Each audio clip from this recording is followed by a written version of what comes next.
Sunsets in this bullshit, full clips, and gear to combat fear with my peers.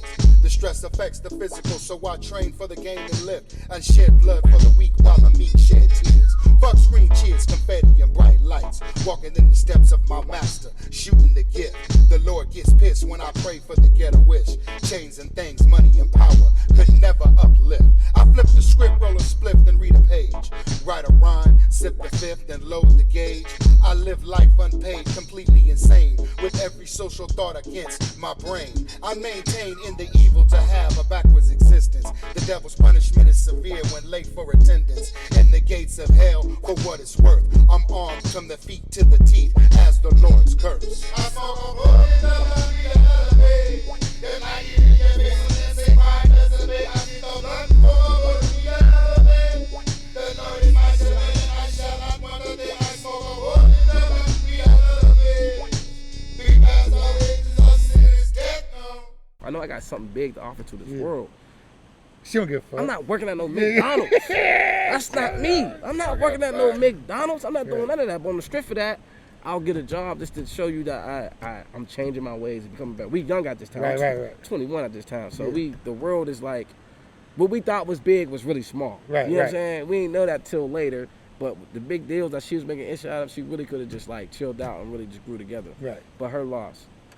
I got a punk ass job at Jiffy Lube. It was cool. And then I got the construction job, made money. Boom.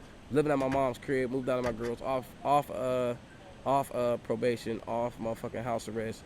And my mom's like, yo, so what you want to do? Like, you know what I'm saying? I'm making good money now. You know what I'm saying? Got my whip, boom, boom, got my life together, license, everything. What you want to do, Mom? I really want to do music. You know what I'm saying? I want to go to school for music. I really like music. I really. Did you go to school? Right. So bet. So look.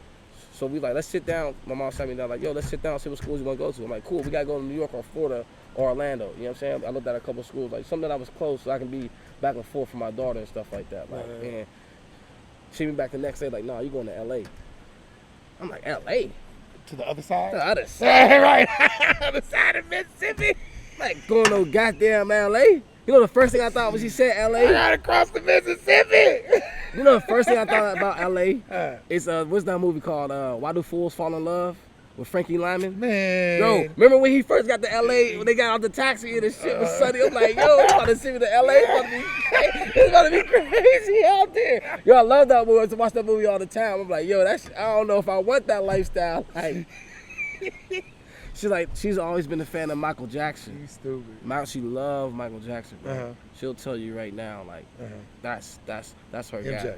MJ, all the way. MJ all day. All her grandbabies know who Michael Jackson is. They're gonna watch MJ DVDs all day long. They're gonna know the dance moves, the songs. And then when Nana's house, Michael Jackson's on. So boom, I'm like, all right, cool. You know, I'm trusting her work because it's my mom. You know what I'm saying? I'm like, Mom, if you gonna hold it down, like watching my daughter and stuff like that, I'll go out there and give it a shot. I ain't scared to do it. Right. I'm save up some money and then go. So boom, I saved up as much as I had. I think I had about 12,000-15,000. I'm from Pittsburgh. I'm like, yeah, I got some bread. I'm out. You know what I'm saying? 12, 15. You know what I'm saying? Long story short, I found a school out here called Music Institute. I went there for music business and engineering and independent artists. Boom, got registered. Got her in LA 2012. Never looked back. Shit was hard. Shit was hard as fuck. And in 3 months, that 10, 15 was gone. How much was your school? I did financial aid and I did I know it's fast fund. There's one more loan that you can get. Sally Mae. Is it Sally Mae? Yeah. It's Sally Mae that was on. Sally Mae, I think is they give it to you or something like that. It's a loan that you gotta pay back. That with financial aid. That one you gotta pay back, Sally Mae? Yeah. It's the grants that they give it to you, right? Yeah. I ain't fucked with school shit since Lord knows. Yeah, I had so many things working for me. I had money saved up. My job sent me a check out here, and the Sally Mae and Fast Food came through. And then it got down to the point where I was just paying like $300-400 out of pocket each quarter. You know what I'm saying? Which was cool. School was a struggle. All that shit was a struggle. LA's expensive. I didn't know that. I ran out of money in 3 months. Had to find me a job and go to school. Yep. But through that school, it created opportunity. It gave me wisdom. Yep. It opened me up to. Now I'm looking at bands. Now I'm looking at now I know what a bass player is. Yeah. Now I know what a guitar player is. I don't know the difference between electronic rock and roll or hardcore heavy metal, blues, jazz. Now I'm really seeing how they put the music together. Right. Now I'm looking at piano players really put licks together. Like a lot of people I went to school with got Grammys right now. Yeah. You know what I'm saying? Worked on big projects. Yeah. So me getting that exposure really just like opened up. Not school showed me who Jimi Hendrix was. Yeah. Let's make it like that. I didn't know what a motherfucking XLR cable was. I didn't know nothing about nothing. I just knew how to rap. My mom was like, if you're going to do anything, you got to master it. Yeah. Like, cool, I'm going to school. I'm going to go master it then. That's how it does. I'm going to figure out how to put it all together myself and not have to depend on nobody. And then you just see like, oh, this is this, and this is what this does, and this is what this means. And I was when a they at the straight board, student of the game. I didn't go nowhere from to my apartment, back to that school. Back to my apartment, back to that school. Like, studying all the time and doing music all night. Right. You know what I'm saying? Class during the day, music all night. You know what I'm saying? They used to have to kick me out of the school. I'll be there at 4 or 5 in the morning, probably listening to the beach, rapping, rehearsing, all that. That's how I was when I was at LARW. I used to just stay there all the time. I said, what? Stayed I'm there in here. the This shit mixing is state of the rooms. art. I stayed in there doing in the boards. I just stayed in there fucking with the tapes. I just, all the time. I was mixing other people's shit, mixing my shit, grabbing somebody else's shit. Like I was grabbing reels. Because, you know, we had reels back then. Yeah. So I was just go get a box of reels. And then and there'd be other students that left their music and, you know, went on about their way. You know, like they would just leave. They would do projects and leaving for everybody else to just mix. Right. So I was like, oh, what's this reel? Wind it up. Started hitting the levels on it. All night. By the time I went, just kept doing it. By the time I went, it was just when they stopped doing reels. It was all like the digital soundboards, like all, you know what I'm saying? Either the old school SSL or I forget the other ones. Old school SSL. The SSL J++ was the fucking famous of the famous. That was the one Michael Jackson worked on. And all that other shit. And then they had that Studer, which was the 30, which was an inch and a half. Right. And then I think it was a Magnum or something like that. That was an analog board. That was a famous board. It was a 32 channel board with a 8 with a 16 sub channel. And it was analog, but that was a pretty good. I worked on one of those. I worked on those Yamaha, the digital Yamaha and the Rollers. Worked on them. I worked on motifs and all that. Tritons shit, and I all went and that. bought me a fucking MPC 4000. I gotta get that shit repaired. Yeah.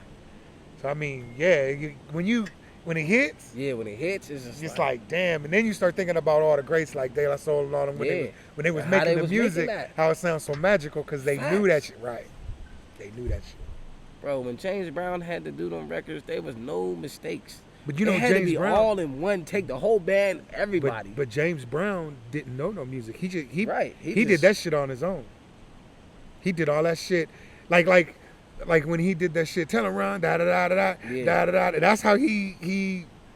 So they played, and they would play, and he'd be like, "That's it." And you remember the Ray Charles movie when it was like, all the singers had the backup singers. They had one chance to get it right. It had to be perfect all the way through. There was no cutting, because you know with tape you had to cut it and rewind the tape, go back, cut it in at the perfect spot. Yeah, they edited. They perfected a performance. That's editing. Like now it's you got like the razor blade out, and you do it along a little thing with the X, and then line up the X's again. Now we copy, paste, cut, trim, all that, all on the fly. Yeah, but back then it was all in one take, perfected. You know what I'm saying? Which is like, it was dope. LA opened me up. Once again, my world was like blown away. Learning different things, I'm seeing different things. I've never been to LA in my life. When you from Pittsburgh, we never thought about going to the West Coast. That's not even a thought. That's a whole fucking third world country. Really never going over there. Farthest we go is fucking Detroit. It's really across the Mississippi. Farthest west we go is like Detroit. We going down south, or we going New York, Philly. Boom, we right here. But now since I came out here and put it on the map, everybody's like, the world is shrinking. You get to everywhere faster. You know what I'm saying? From my city. It's my city. It's a small. So it's a small city. Population is 300,000 people. That's the size of Pasadena. See what I'm saying? That's Dena. See what I'm saying? Yeah, that's crazy. And because like I said, this is it. My dad from Watts, my mom's from Pasadena, and I'm 3 million people all over in between. Oh, man, it's way more than that. In LA County, 3 million.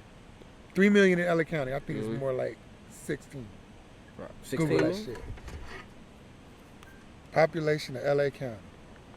I think it's like 16. Well, hold on. Let me take back 6. 10. It ain't the 16. It's up there though. Oh, Now it's 4 million. now it's for the county. 3.9. That's the city. That's the city. You said Los Angeles. Los Angeles County. Oh, 10 million. 10 million. Told your ass. So the county is different from 16 was the a city? bit much. Yeah, the county goes from here to Lancaster. Yeah. So we talking about Lancaster, Pomona. Oh, We talking okay. about Long Beach. Oh, yeah. You know what I'm Yeah, saying? yeah. Every other city in between, Pasadena, Gardena, Hawthorne, all of us. Okay, yeah. You know what I mean? As they call the greater Los Angeles. That's You know what I'm a lot of saying? people. Yeah. So, and we're all connected like that. Like That's seriously, everybody in LA County, you can really almost just say that's Los Angeles City because they all act like this. Yeah. No shit. And all the shit that happens in Hollywood happens everywhere else, everywhere. Shit, a nigga just came back from Catalina and it's like, bruh, that was the closest to island living I'm gonna get in LA. Damn. As lazy as it was, bruh, it was just like a dive bar in Arcadia.